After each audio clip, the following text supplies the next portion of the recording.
Mit navn er Bertil Asbjørn Vesterlund, og jeg er trompetist og musiker. Og jeg har en baggrund inden for både klassisk og rytmisk trompet. Jeg er trompetist i IO og har spillet med i bandet i 4 år nu. Og da jeg fik muligheden for at skrive et big band arrangement, så tænkte jeg i starten, at det ville være ret nemt i virkeligheden.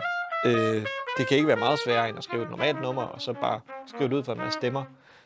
Men jeg fandt så ud af i løbet af processen, at det var meget sværere, end jeg egentlig troede.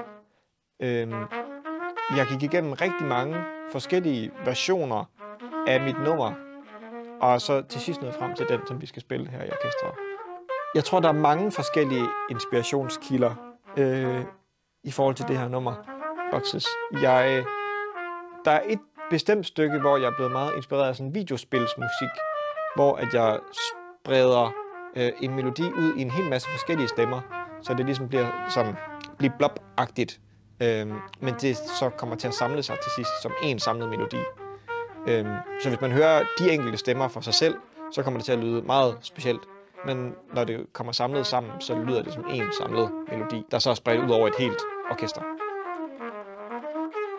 Ja, jeg er ret spændt på det sted, som jeg også talte om før. Vi kan lige prøve at tage herfra i. Vi kan prøve at høre, når det går helt grassat herover.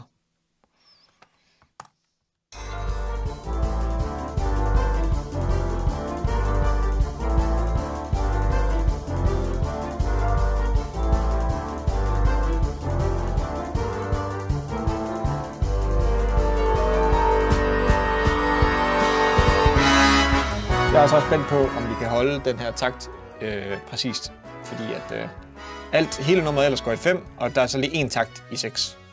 Jeg kan godt lide at skrive musik, fordi at jeg synes, det giver mig... Jeg synes, det er fyldestgørende at skrive musik, vil jeg nok sige. Og jeg synes, det er fyldestgørende at spille trompet, både fordi jeg godt kan lide, når det bringer glæde til andre mennesker, men også som en måde at udtrykke sig på musikalsk. Og så synes jeg bare, det er mega sjovt at spille musik sammen med andre mennesker.